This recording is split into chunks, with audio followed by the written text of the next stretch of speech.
నమో వెంకటేశాయ. శ్రీమహాగణాధిపతయే నమః. శ్రీరామకృష్ణగురవే నమః. జపమాలవోలె మానసమెపుడును భ్రమించుచుండు నింద్రియవశమై తపమింకనేమియగు శంభు పదమునన్ నిలుపుమయ్యా మోహన రూపా.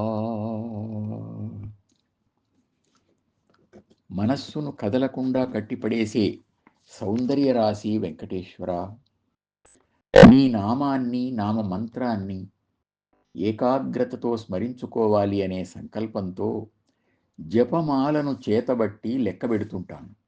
అంతలోనే మనస్సు నీ నామమంత్రాన్ని మరచి ఏవేవో లౌకిక విషయాల వెంట పరిభ్రమిస్తూ ఉంటుంది. ఇటు జపమాల, అటు మనస్సు రెండూ తిరుగుతూనే ఉంటాయి.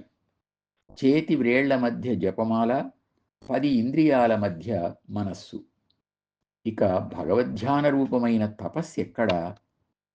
ఈ ఇంద్రియ వ్యామోహమంతా లయం కావాలంటే లయకర్త అయిన శంభుణ్ణే, శివుణ్ణే, ఈశ్వరుణ్ణే శరణు వేడాలి.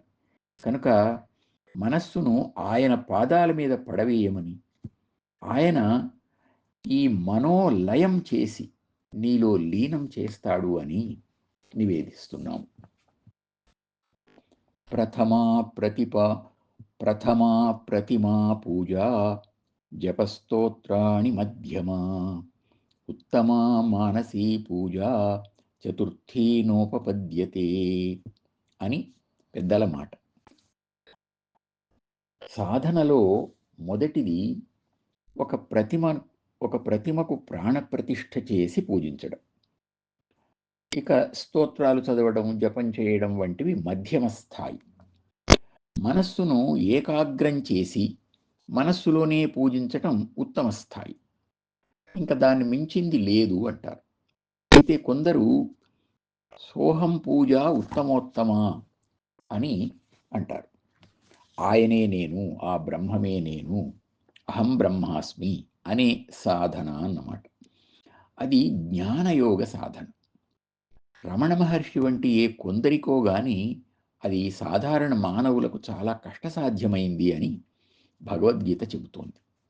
క్లేశోధికతరస్తేషాం అవ్యక్తాసక్తచేతసాం అవ్యక్తా హి గతిర్దుఃఖం దేహవద్భిరవాప్యతే అని భక్తి యోగం 5వ శ్లోకం. అవ్యక్తమైన నిరాకారమైన జ్ఞాన సాధన కష్టం గనుక మనం అందరికీ సులభమైన భక్తి సాధన చేస్తున్నాం. ఇందులో 3 మెట్లున్నాయి. ప్రతిమా పూజతో ప్రారంభం. దాన్ని చేస్తూనే జపస్తోత్రాలు చేయడం అనే 2వ స్థాయికి చేరుకోవడం. ఈ రెండింటినీ ఆచరిస్తూనే మానసిక పూజ, ధ్యానం చేయడం అనే స్థాయికి ఎదగడం. ఏదైనా సరే మనసు పెట్టడం ప్రధానం.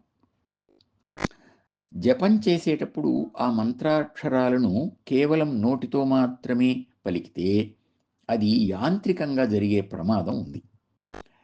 ఈ పద్యంలో నివేదించింది అదే. మంత్రం మీద మనస్సు నిలవకపోవడం. ఇలా నిలవడానికి దీనికి ఒక ఉపాయాన్ని పెద్దలు చెబుతారు. ఆ మంత్రాక్షరాలను వినాలి అని. నోటితో ఉచ్చరిస్తూ చెవులతో వినడం.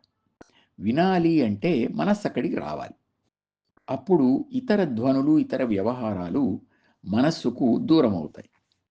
మంత్రనాదమే మిగులుతుంది. అదే నాద బ్రహ్మం అవుతుంది. జపం ఎన్ని వేలు చేశాము అనేది ముఖ్యం కాదు. ఎంత శ్రద్ధగా, ఎంత ఓపికగా వింటూ చేశాము అనేది ముఖ్యం. మనస్సు అంటే కోరికల సమూహం కదా.